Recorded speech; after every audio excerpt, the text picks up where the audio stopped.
आज आइए हम परमेश्वर एक साहुल से हमें परखते हैं उपदेश शीर्षक के साथ परमेश्वर का वचन साझा करें।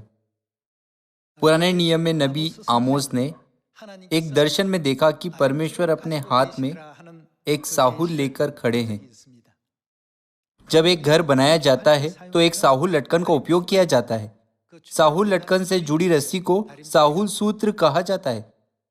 यह एक उपकरण है जिसका उपयोग यह जांचने के लिए किया जाता है कि क्या इमारत सीधी खड़ी है या झुकी हुई है और क्या ईंटें समान रूप से लगाई गई है। जब राजमिस्त्री साहुल को ऊपर से नीचे छोड़ते हैं तो साहुल सीधे नीचे लटक जाता है क्योंकि उसके नीचे एक भार जुड़ा होता है। साहुल राजमिस्त्रियों को यह जांचने में सक्षम बनाता है कि ईंटों को लंबवत रूप से संरेखित किया जा रहा है या वे एक तरफ झुकी हुई है। नबी आमोस ने कहा कि परमेश्वर इजरायलियों के गलत कामों का निरीक्षण करेंगे। परमेश्वर ने नबी आमोस को दिखाया कि वह अपने लोगों के बीच एक साहुल स्थापित कर रहे हैं ताकि यह मापा जा सके कि क्या वे अपने विश्वास को सही तरह से बना रहे हैं और क्या वे सही मार्ग पर चल रहे हैं। आइए हम देखें कि कैसे परमेश्वर हमारे विश्वास को एक साहुल से माप रहे हैं। आइए हम आमोस अध्याय 7 आयत 7 पर जाएं।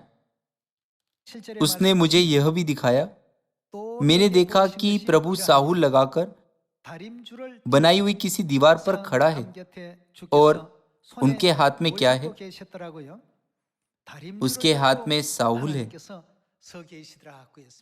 जैसा कि मैंने अभी समझाया है, एक साहुल का उपयोग यह जांचने के लिए किया जाता है कि कोई इमारत सीधी खड़ी है या रूपरेखा के विपरीत झुक रही है। क्या वह इस तरफ झुक रही है या उस तरफ झुक रही है? इसे मापने के लिए राजमिस्त्री साहुल का उपयोग करते हैं। हमें अनंत स्वर्ग के राज्य की ओर अपने विश्वास का निर्माण इस प्रकार करना चाहिए जिससे परमेश्वर प्रसन्न होते हैं। लेकिन दुख की बात है कि हम कभी कभी अपने विश्वास की ईंटों को अपने विचारों और तरीकों के अनुसार लगाते हैं। इसलिए परमेश्वर हमेशा हमारे विश्वास को एक साहुल से मापते हैं। वह इस व्यक्ति के विश्वास और उस व्यक्ति के विश्वास को मापते हैं। वह यह देखने के लिए हर किसी के विश्वास का निरीक्षण करते हैं कि क्या हम में से प्रत्येक जन स्वर्ग के राज्य की ओर अपने विश्वास का निर्माण कर रहा है या इस संसार के सुखों में लिप्त हो रहा है। आइए हम आयत 8 के साथ जारी रखें। यहोवा ने मुझसे कहा, हे आमोस, तुझे क्या देख पड़ता है? मैंने कहा, एक साहुल। तब परमेश्वर ने कहा, देख, मैं अपनी प्रजा इजराइल के बीच में साहुल लगाऊंगा। मैं अब उनको ना छोड़ूंगा। इसहाक के ऊंचे स्थान उजाड़ और इजराइल के पवित्र स्थान सुनसान हो जाएंगे और मैं यरोबाम के घराने पर तलवार खींचे हुए चढ़ाई करूंगा। बाइबल का इजी टू रीड संस्करण उसी दृश्य को इस प्रकार दर्ज करता है, देख, मैं अपनी प्रजा इजराइल पर साहुल लगाऊंगा और मैं दिखाऊंगा कि वे कितने टेढ़े हैं। जब परमेश्वर ने साहुल लगाकर उनके विश्वास का निरीक्षण किया तो परमेश्वर को महसूस हुआ कि उनका विश्वास गलत था और वे गलत मार्ग पर भी चल पड़े थे। इसीलिए वह अब और अधिक उनके कामों को नजरअंदाज नहीं कर सकते थे। आज भी परमेश्वर हमारे विश्वास को मापने के लिए हमारे बीच एक साहुल लगा रहे हैं। वह जांचते हैं कि हमारे मार्ग कितने टेढ़े हैं या हमारे मार्ग कितने सीधे हैं। इसलिए हमें याद रखना चाहिए कि परमेश्वर हमेशा हमें देख रहे हैं। आइए हम यशायाह अध्याय 13 पर जाएं। यशायाह अध्याय 13 आयत 4 में लिखा है, पहाड़ों पर एक बड़ी भीड़ का सा कोलाहल हो रहा है, मानो एक बड़ी फौज की हलचल हो।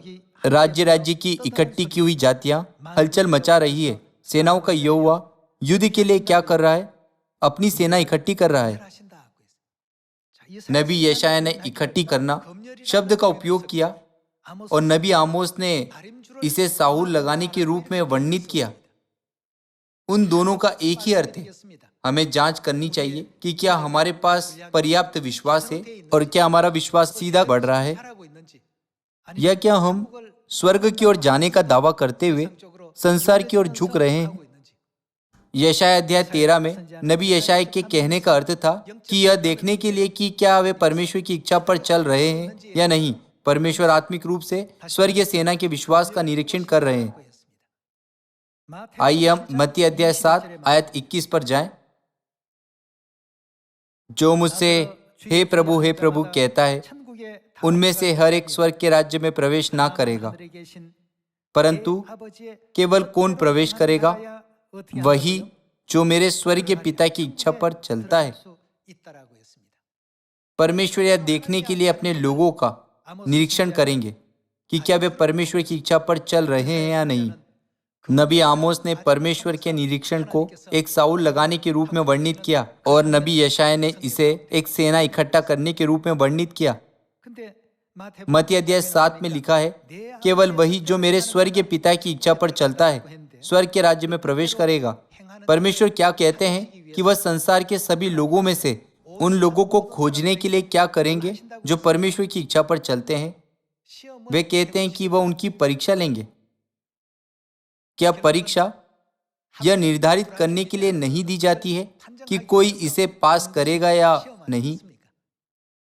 प्रकाशित वाक्य की पुस्तक में यह दर्ज है, पृथ्वी पर रहने वालों के परखने के लिए सारे संसार पर परीक्षा का समय आने वाला है।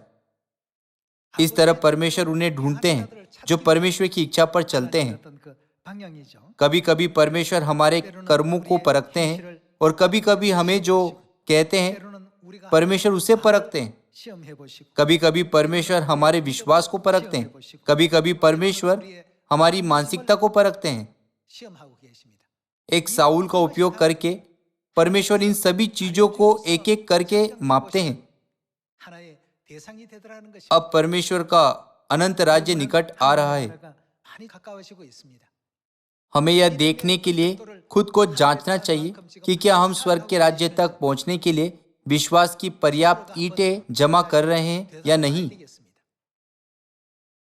व्यवस्था विवरण अध्याय 8 भी यह दिखाता है कि परमेश्वर ने इजरायलियों को 40 वर्ष तक साउल से नापा कि वे कनान देश में प्रवेश करने के योग्य है या नहीं। जब परमेश्वर ने उन्हें परखा तो कुछ ही सीधे लोग थे। अधिकांश इजरायलियों का विश्वास टेढ़ा था और वे गलत दिशा में जा रहे थे। कुछ लोगों के पास विश्वास नहीं था, कुछ लोग कुड़कुड़ाए और कुछ लोगों ने गलत कार्य किया। इसी कारण वे लोग परमेश्वर द्वारा दी गई परीक्षाओं में नाकाम हो गए। परमेश्वर ने उन लोगों को बाहर निकाला जो जंगल में 40 साल की यात्रा के दौरान परीक्षाओं में नाकाम हुए, और उन्होंने केवल उन लोगों को चुना जो दूध और मधु बहने वाले कनान देश में प्रवेश करने के योग्य थे, जो आत्मिक रूप से स्वर्ग के राज्य को दर्शाता है। जब परमेश्वर का अनंत राज्य निकट आता है तो परमेश्वर कहते हैं, मैं देखूंगा कि लोगों का विश्वास टेढ़ा है या नहीं। प्रकाशित वाक्य में यह लिखा है, संसार के सभी लोगों को परखने का समय आ गया है। चूंकि स्वर्ग हमारे ठीक सामने है तो हमारे सभी विश्वास को साउल से मापा जाना चाहिए। ऐसा प्रतीत हो सकता है कि विश्वास की सभी ईंटें ऊंची लगाई गई है, मगर कुछ को गलत तरीके से लगाया गया है। इसलिए यदि ऊपर एक और ईंट रखी जाए तो सभी ईंटें गिर सकती है। चूंकि हर कोई अपने अपने तरीके से विश्वास का निर्माण कर रहा है, तो परमेश्वर साउल से निरीक्षण करते हैं कि क्या वे सभी परमेश्वर की इच्छा के अनुसार सीधे लगाए गए हैं या नहीं। अब हम आत्मिक रूप से इजरायलियों के समान स्थिति में हैं, जो 3500 वर्ष पहले जंगल में रहते थे, जो एक छाया है। हम जल्द ही आत्मिक कनान देश में प्रवेश करेंगे। आइए हम व्यवस्था विवरण की पुस्तक अध्याय 8 पर जाएं। अध्याय 8 आयत 1, जो आज्ञा मैं आज तुझे सुनाता हूँ उन सबों पर चलने की चौकसी करना। परमेश्वर की हर आज्ञा का पालन करने वाले वे हैं जो अपने विश्वास की ईंटों को सही तरह से लगाते हैं, इसलिए कि तुम जीवित रहो और बढ़ते रहो, और जिस देश के विषय में यहोवा ने तुम्हारे पूर्वजों से शपथ खाई है उसमें जाकर उसके अधिकारी हो जाओ। आइए हम आयत 2 के साथ जारी रखें। और स्मरण रख कि तेरा परमेश्वर यहोवा उन 40 वर्षों में तुझे सारे जंगल के मार्ग में से इसलिए ले आया है कि वह तुझे नम्र बनाए। और क्यों परमेश्वर उन्हें जंगल में ले आए? तेरी परीक्षा करके यह जान ले कि तेरे मन में क्या क्या है और कि तू उसकी आज्ञाओं का पालन करेगा या नहीं। साउल की भूमिका हमेशा यह परखने की होती है कि हम परमेश्वर की आज्ञाओं का पालन करते हैं या नहीं। परमेश्वर की आज्ञाओं का पालन करने का अर्थ सीधा खड़ा होना है, अन्यथा हमारा विश्वास टेढ़ा है। यदि ईंटों को गलत दिशा में लगाया जाए तो यह टेढ़ा हो जाता है। यदि हम ईंटों को गलत तरीके से लगाए तो इससे इमारत अंत में ढह जाएगी। हम निर्माण की प्रक्रिया को देखकर इसे स्पष्ट रूप से समझ सकते हैं। इसलिए बाइबल कहती है, तेरी परीक्षा करके यह जान ले कि तेरे मन में क्या क्या है और कि तू उसकी आज्ञाओं का पालन करेगा या नहीं। आयत 3, उसने तुझको नम्र बनाया और भूखा भी होने दिया। फिर वह मन्ना जिसे ना तू और ना तेरे पुरखा ही जानते थे, वही तुझको खिलाया, इसलिए कि वह तुझको सिखाए कि मनुष्य केवल रोटी से नहीं जीवित रहता, परंतु जो जो वचन यहोवा के मुख से निकलते हैं उन्हीं से वह जीवित रहता है। इन 40 वर्षों में तेरे वस्त्र पुराने न हुए और तेरे तन से भी ना गिरे और न तेरे पांव फूले। फिर अपने मन में यह तो विचार कर कि जैसा कोई अपने बेटे को ताड़ना देता है, वैसी तेरा परमेश्वर यहोवा तुझको ताड़ना देता है। इसलिए अपने परमेश्वर यहोवा की आज्ञाओं का पालन करते हुए उनके मार्गों पर चलना और उनका भय मानते रहना। यदि हम परमेश्वर के वचन के अनुसार जीते हैं तो ईंटों को सीधा लगाया जा सकता है, चाहे वे कितने भी ऊंची क्यों ना हो। अंत में एक मजबूत घर बनाया जा सकता है, अन्यथा ईंटों को हमेशा गलत कोण पर लगाया जाएगा और एक अस्थिर घर बनाया जाएगा। अंत में यह लंबे समय तक नहीं रह सकता। जब अस्थिर घर एक निश्चित ऊंचाई पर पहुंच जाता है तो वह आखिर में गिर जाएगा। इस कारण यह देखने के लिए कि हमारे विश्वास की ईंटें सीधी है या नहीं, परमेश्वर साहुल लगाते हैं। बाइबल कहती है कि परमेश्वर अपने हाथ में साहुल लिए हुए हैं। ऐसा इसलिए क्योंकि यह हमारे विश्वास को परखने का समय है। जैसा कि परमेश्वर ने 40 वर्ष तक जंगल में किया था, वैसा ही अब भी उन्हें ढूंढ रहे हैं जो परमेश्वर की इच्छा पर चलते हैं। जैसा वह कहते हैं, जो मेरे पिता की इच्छा पर चलता है वही स्वर्ग के राज्य में प्रवेश करेगा।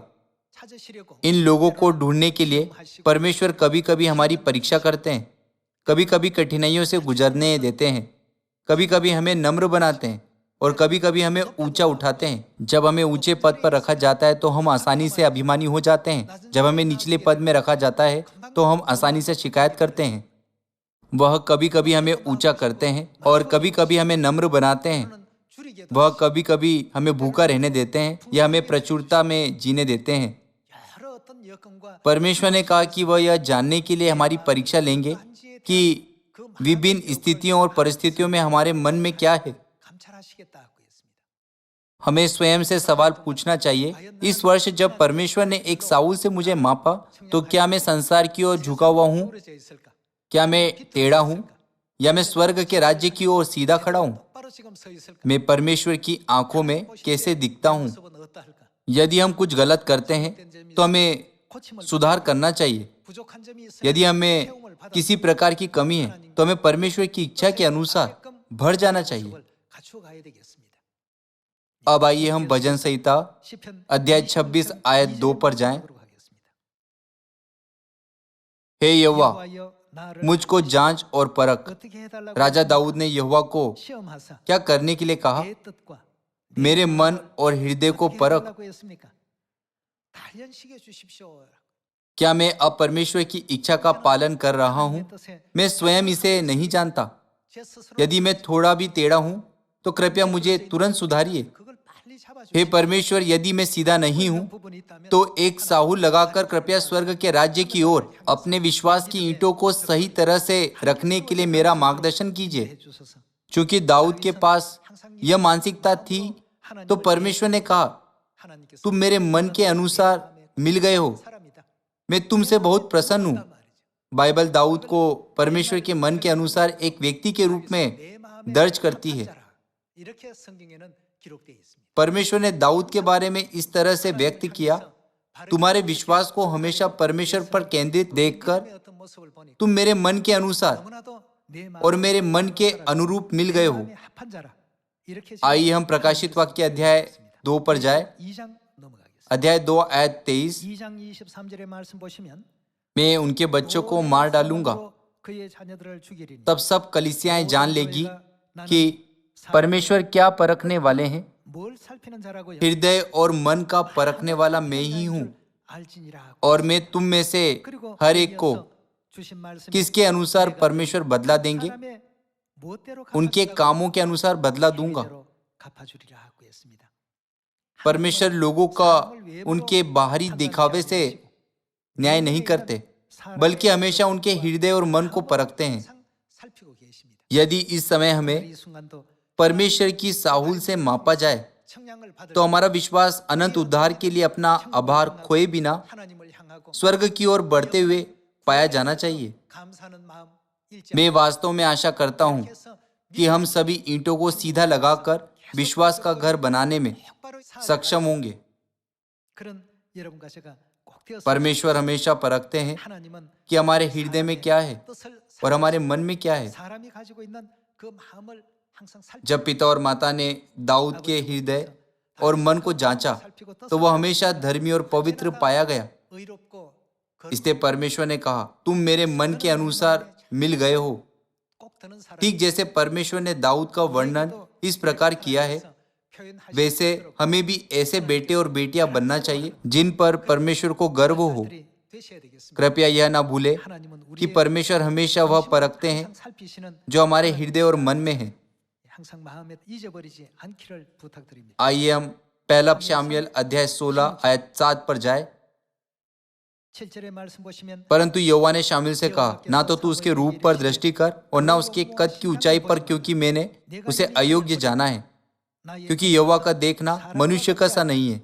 मनुष्य तो बाहर का रूप देखता है, परंतु यहोवा की दृष्टि मन पर रहती है। हमारे बाहरी रूप के बजाय परमेश्वर हमेशा हमारे हृदय को देखते हैं, और जिनके हृदय सुंदर है उन्हें अपने नबियों, सुसमाचार सेवकों और उन लोगों के रूप में नियुक्त करते हैं जो दिए गए समय में मिशन को पूरा करेंगे। कृपया इसे ध्यान में रखें और परमेश्वर के प्रति एक सुंदर हृदय रखें। अब आइए हम पहला पतरस की पुस्तक पर जाएं और पहला पतरस अध्याय 4 आयत 12 पढ़ें। हे प्रियो, जो दुख रूपी अग्नि तुम्हारे परखने के लिए तुम में भड़की है, इससे यह समझकर अचंभा ना करो कि कोई अनोखी बात तुम पर बीत रही है, पर जैसे जैसे मसीह के दुखों में सहभागी होते हो आनंद करो, यह जानने के लिए कि हमारा विश्वास कैसा है। परमेश्वर कभी कभी हमें दर्दनाक दुखों का अनुभव करने देते हैं, जैसा उन्होंने आयुब को ऐसे दुखों का अनुभव करने दिया था। तब हमें उन दर्दनाक दुखों पर अचंभा करने के बजाय मसीह के दुखों में सहभागी होने की आवश्यकता है। स्वर्गीय पिता ने भी उन दुखों का अनुभव किया। स्वर्गीय माता भी हमारे उद्धार के लिए इस पृथ्वी पर आने के लिए स्वर्गीय सिंहासन को पीछे छोड़कर दुखों से भरा जीवन जी रही है। इसलिए हमें कभी भी परमेश्वर पर अपना विश्वास नहीं खोना चाहिए।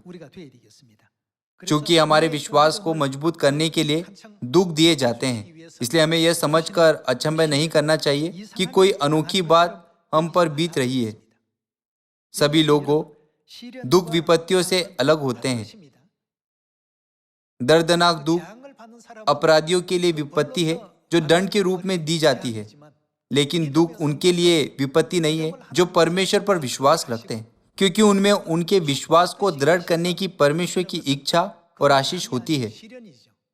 इसलिए हमें दुखों और विपत्तियों के बीच का अंतर समझने में सक्षम होना चाहिए। पहला पतरस अध्याय 4 कहता है कि हमें आनंदित होना चाहिए कि हम मसीह के दुखों में सहभागी होते हैं।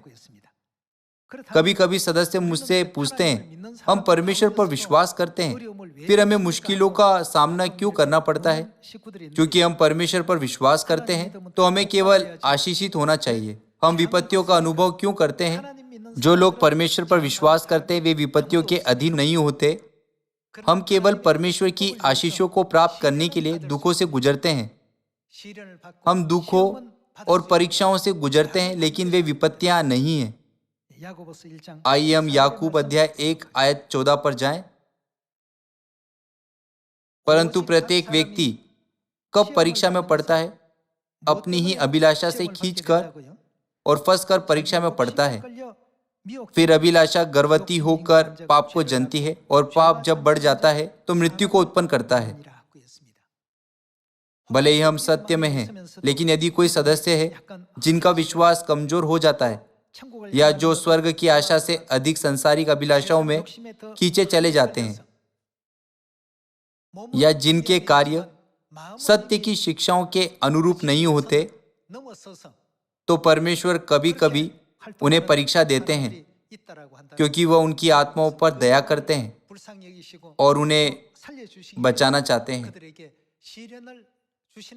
विपत्तियां कभी नहीं हो सकती, लेकिन दुख आ सकते हैं। आपको दुखों और विपत्तियों के बीच फर्क करने में सक्षम होना चाहिए। जैसे यीशु ने कहा, केवल वही जो मेरे स्वर्गीय पिता की इच्छा पर चलता है स्वर्ग के राज्य में प्रवेश करेगा। वैसे परमेश्वर सारे संसार के लोगों को एक साउल से माप रहे हैं। उनके माप के बारे में प्रेरित यूहन्ना ने प्रकाशित वाक्य की पुस्तक में कहा, पृथ्वी पर रहने वालों के परखने के लिए सारे संसार पर परीक्षा का समय आने वाला है। आइए हम प्रकाशित वाक्य की पुस्तक अध्याय 3 के द्वारा इस दृश्य की पुष्टि करें। अध्याय 3 आयत 10, तूने मेरे धीरज के वचन को थामा है, इसलिए मैं भी तुझे परीक्षा के उस समय बचाए रखूंगा जो पृथ्वी पर रहने वालों के परखने के लिए सारे संसार पर आने वाला है। पृथ्वी पर रहने वालों के लिए परमेश्वर क्या करेंगे? परमेश्वर कहते हैं कि वह उनकी परीक्षा लेंगे। परमेश्वर सारे संसार पर परीक्षाओं को उंडेलेंगे का अर्थ है कि परमेश्वर कुछ मापने के लिए उनकी परीक्षा लेंगे। जब परमेश्वर उन्हें एक एक करके मापते हैं, तो जो दृढ़ विश्वास रखने वाले प्रतीत होते हैं उनके पास कोई विश्वास नहीं है, लेकिन जो गुनगुना विश्वास रखने वाले प्रतीत होते हैं वह किसी भी परिस्थिति में परमेश्वर पर दृढ़ विश्वास रखते हैं। इसे मापने का उपकरण साहुल है जिसे परमेश्वर अपने हाथ में लिए हुए हैं। वह हर व्यक्ति को साहुल से मापते हैं। उनके मापने का कारण उन लोगों को खोजना है जो परमेश्वर की इच्छा पर चलते हैं। बाइबल कहती है, केवल वही जो परमेश्वर की इच्छा पर चलता है स्वर्ग के राज्य में प्रवेश कर सकता है। कोरोना वायरस रोग ने वातावरण को उदासीन करते हुए और संसार की सारी खुशियां छीनकर कुछ वर्षों से लोगों के जीवन को नकारात्मक रूप से प्रभावित किया है, जिससे वे निराशाजनक विचार रखते हैं। इस स्थिति में भी हमें यह पूछना चाहिए, ऐसा होने देने में परमेश्वर की क्या इच्छा है? यदि परमेश्वर हमारे बीच साउल रखे तो क्या मेरे विश्वास की ईंटें स्वर्ग के राज्य की ओर खड़ी पाई जाएगी? क्या मेरा विश्वास सही दिशा की ओर बढ़ रहा है? जब परमेश्वर सारे संसार को परखेंगे तो क्या मैं परीक्षा के समय बचा रहूंगा? क्या मैं परीक्षा पास कर पाऊंगा? हर दिन हमें पिता और माता से इन सब में हमारी मदद करने के लिए मांगना चाहिए। परमेश्वर उन्हें ढूंढ रहे हैं जो इस समय भी विश्वास में सीधे खड़े हैं। कोरोना वायरस के कारण हम स्वतंत्र रूप से प्रचार नहीं कर सकते और सामाजिक गतिविधियों पर कई प्रतिबंध है। कुछ देश लोगों को अपने घर से निकलने के लिए भी रोकते हैं। ऐसी स्थिति में भी हमारे सदस्य कहते हैं, परमेश्वर ने पहले ही भविष्यवाणी की थी कि पृथ्वी बहुत सीमाओं वाली दुनिया है, इसलिए मैं यहाँ केवल स्वर्ग की आशा के साथ जीऊंगा। इस तरह कुछ सदस्य अपने विश्वास को मजबूत करते हैं और कुछ सदस्य सुसमाचार के जीवन के प्रति और भी अधिक समर्पित हो जाते हैं। दूसरी ओर कुछ सदस्य जिनका विश्वास कमजोर होता है कहते हैं, हमें कोरोना वायरस के कारण जीवन यापन करना मुश्किल लगता है। हमारा जीवन निराशाजनक हो गया है। हमारे बचे हुए समय में परमेश्वर एक साहुल के साथ हमारे विश्वास का परीक्षण करना जारी रखेंगे और स्वर्गीय सेना को इकट्ठा करेंगे। संसार के सभी लोगों को परख कर परमेश्वर उन लोगों को खोज रहे हैं जो परीक्षा पास करते हैं। वे वही हैं जिनसे परमेश्वर प्रसन्न होते हैं। चाहे हमें शद्रक, मेशक, अबेदनगो की तरह भट्टी में फेंके जाने की स्थिति में भी रखा जाए, फिर भी यदि हम परमेश्वर के प्रति दृढ़ विश्वास रखते हैं तो परमेश्वर हमारे लिए कई चमत्कार करेंगे, है ना? 복을 허락해 주지 않았습니까? इस युग में हमें अपना विश्वास कभी नहीं खोना चाहिए या स्वर्ग के मार्ग में निराश नहीं होना चाहिए। जैसा कि आप जानते हैं कि इन सभी परीक्षाओं की भविष्यवाणी बाइबल में पहले ही की गई थी, है ना? क्योंकि परमेश्वर कहते हैं कि परीक्षा का समय सारे संसार पर आने वाला है, तो वह समय अवश्य आएगा, है ना? जब परमेश्वर हमारे बीच एक साउल लगाते हैं तो यह देखने के लिए कि हमारा विश्वास का घर सीधा बनाया जा रहा है या टेढ़ा, परमेश्वर साउल का उपयोग करके हमारे विश्वास को मापेंगे। बाइबल की शिक्षाओं का पालन करते हुए 따라서 हमें हमेशा परमेश्वर की अगुवाई में चलना चाहिए, 꼭 되시고 चाहे हम पर कितने भी दुख और परीक्षाएं क्यों ना आए। आइए हम हमेशा स्वर्ग के बारे में सोचें। 천국만 생각, आइए हम केवल परमेश्वर को स्मरण रखें। 하나님만 생각합시다. अंत में आयुब जैसे नबियों का क्या हुआ 하나님을 생각했던 जो हमेशा परमेश्वर की इच्छा के बारे में सोचते थे। 어찌했습니까? आयुब की पुस्तक में हम देख सकते हैं कि अंत में परमेश्वर ने उन सभी परीक्षाओं और कठिनाइयों को समाप्त कर दिया जो आयुब के साथ हुई थी और उसे पहले की तुलना में 2 गुना आशीषें दी, है ना? 볼 수 있지 않습니까? आयुब को जिन परिस्थितियों में रखा गया था वे विपत्तियां नहीं बल्कि परीक्षाएं थी। उसकी संतानें मर गई और उसकी सारी संपत्ति जलकर खाक हो गई। इस स्थिति में हम पूछ सकते हैं परमेश्वर पर विश्वास करने वाले आयुब पर ऐसी विपत्तियां कैसे आ सकती है? 여러분 그건 सभी लोगों स्मरण रखिए कि ये विपत्तियां नहीं बल्कि परीक्षाएं थी। 그 시련을 जब आयुब ने इन सभी परीक्षाओं पर विजय प्राप्त की तो क्या परमेश्वर ने आयुब को दुगनी आशीष नहीं दी? 우리에게도 여러 가지 कई तरह की परीक्षाएं हम पर भी आ सकती है। भले ही हम ऐसी परीक्षाओं का अनुभव करें, आइए हम स्वर्ग को कभी ना भूलें, लेकिन परमेश्वर के नियमों, विधियों और व्यवस्थाओं का ईमानदारी से पालन करें और अनंत स्वर्ग के राज्य में प्रवेश करें। 등장한 यह आशा करते हुए कि हम सब स्त्री की शेष संतान बनेंगे जो प्रकाशित वाक्य अध्याय 12 में प्रकट होती है 자녀들이 다 और स्वर्गीय विरासत प्राप्त करेंगे। मैं आज का उपदेश समाप्त करना चाहता हूँ। आपका बहुत बहुत धन्यवाद।